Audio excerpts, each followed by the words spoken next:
Ambassador led the Security Council to approve a unanimous resolution to end the summer 2006 Hezbollah war on Israel, to authorize UN peacekeepers, and to create an arms embargo against Hezbollah. He also assembled an international coalition that blocked the bid of Hugo Chavez to join the Security Council. Ambassador Bolton was also an outspoken advocate for human rights.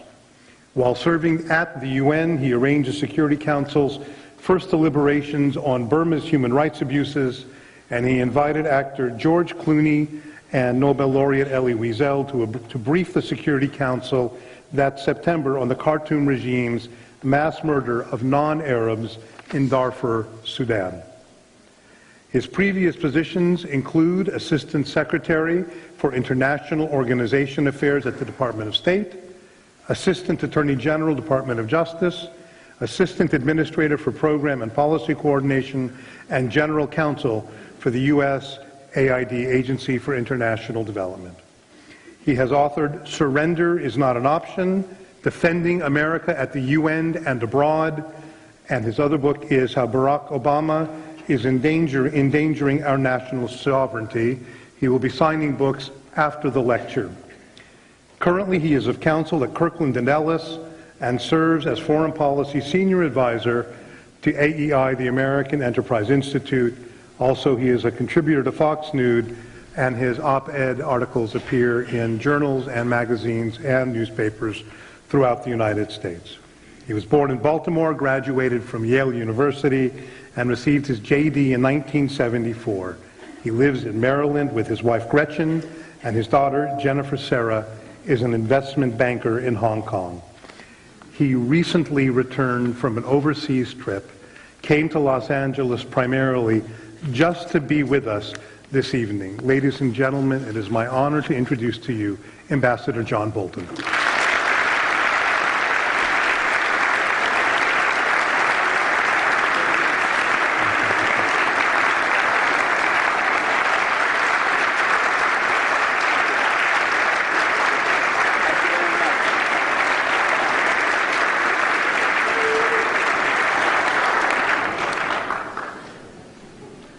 Always a danger when you come into a standing ovation as to how you'll leave, right? That's Quit now while we're ahead.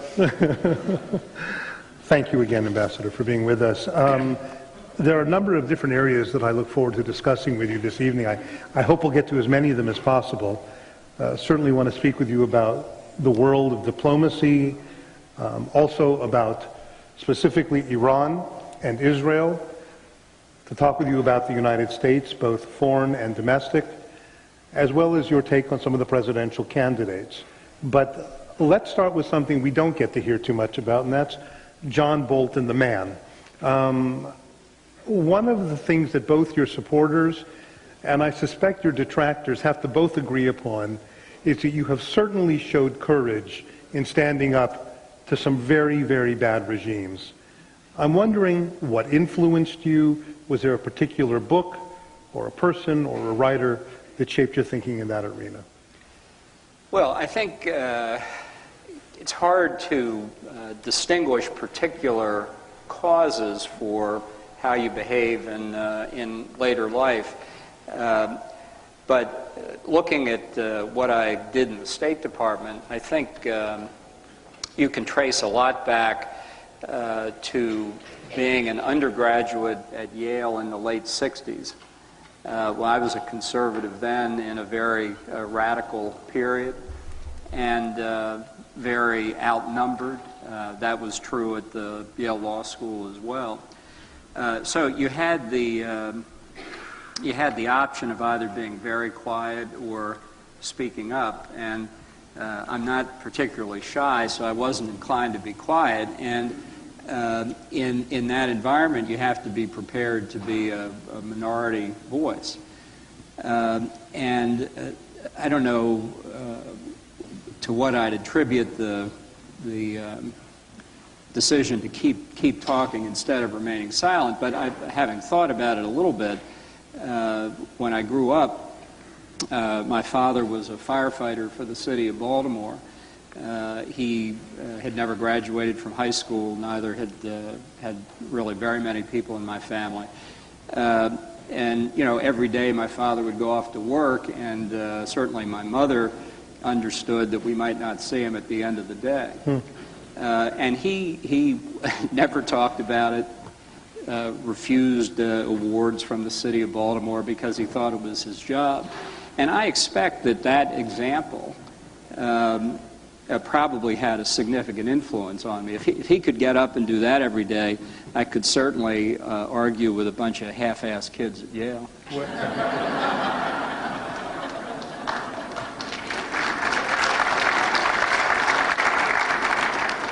Do you have a brother? Can he be heard? No, Ray. I think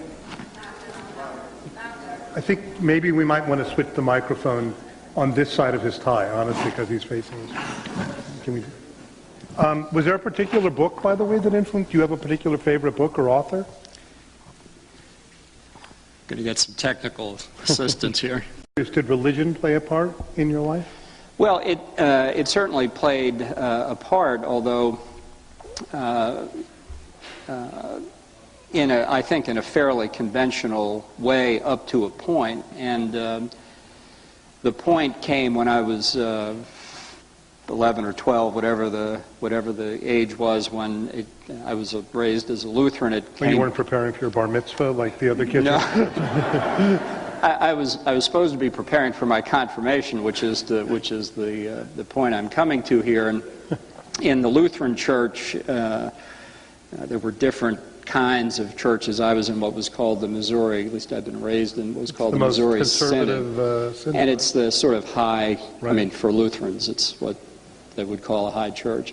And so everybody gets a confirmation book, and my confirmation book, I won't go through all the nitty-gritty, but it's sort of summed up in one illustration in the book that was a drawing of a river beginning with Christ and going forward in time. And the river started out, it was very pure, it was white, but these imperfections kept creeping into it until Martin Luther came along.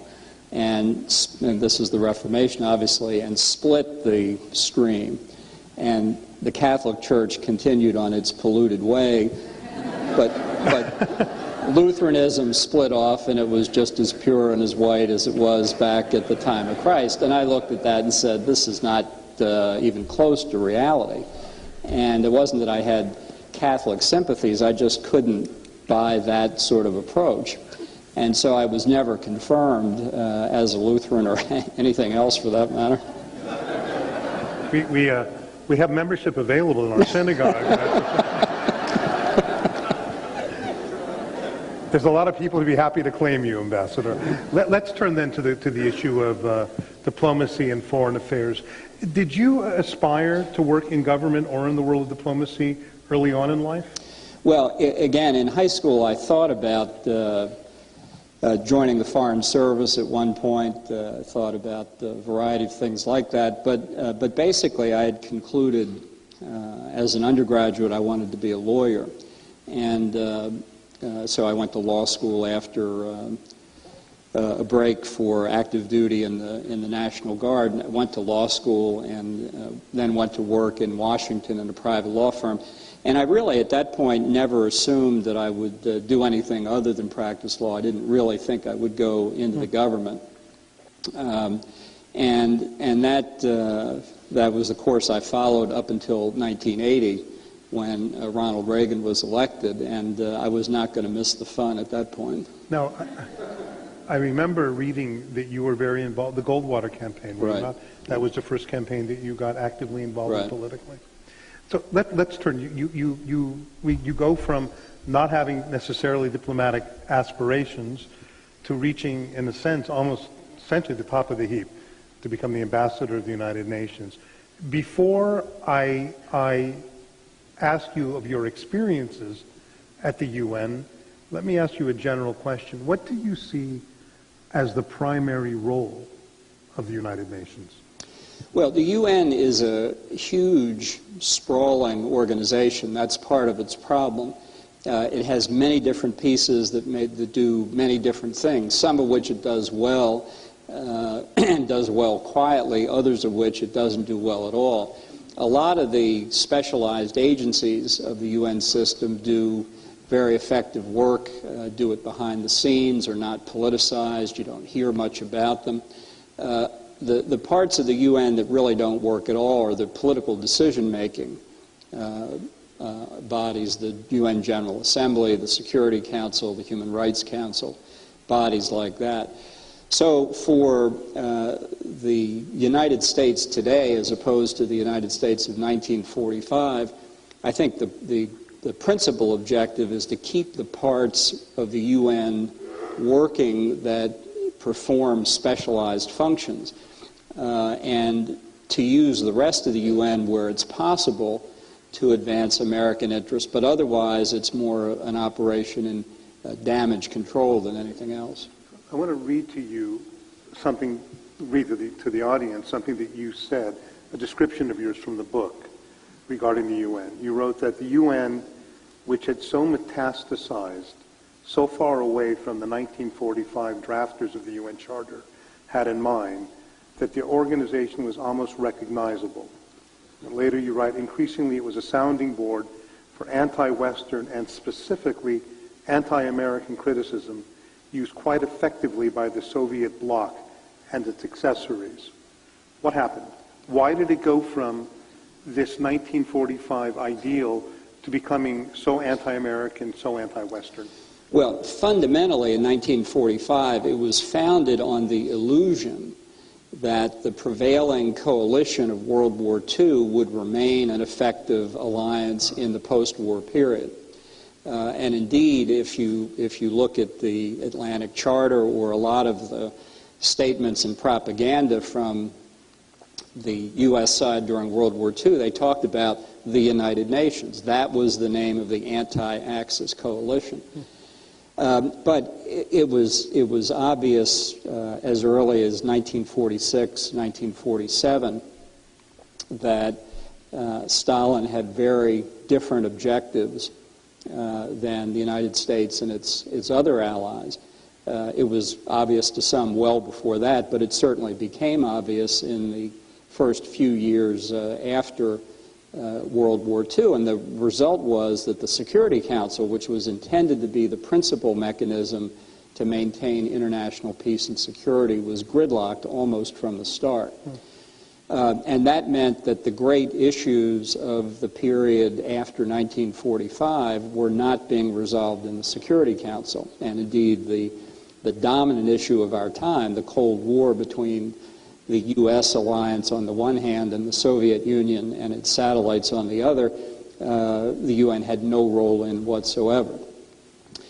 Now, while that was going on as well, and again as a consequence of World War II, the European empires were falling apart, and decolonization and independence were being granted to dozens of nations around the world, who in turn joined the United Nations. And turned it into a very different kind of organization than the 50-member body that had been formed after World War II. The Soviets were very good at exploiting that to their own advantage, to using the Third World as a sounding board for anti-American efforts. And so the organization as a whole, by, let's say, 1965, 1970, was radically different than what it had been in 1945. And that didn't change fundamentally until the collapse of the Soviet Union, the fall of communism in 1989 through 1991. And at that time, many people believed that there could be a new birth for the UN, that maybe there was a chance to go back to the vision of the founders in 1945, but that fell through too. And so we've seen in the 20-plus years since the fall of the Berlin Wall that the UN has been very ineffective in the central issues of the post-communist era, which has been the fight against terrorism and the proliferation of weapons of mass destruction. Which is a great irony, because if someone had suggested that the fall of communism would have occurred, one would have thought the UN without the influence of the communist bloc would have begun to tackle some of the other issues and indeed turn, and one gets the sense it hasn't turned positively at all. It has not, and there's no reason to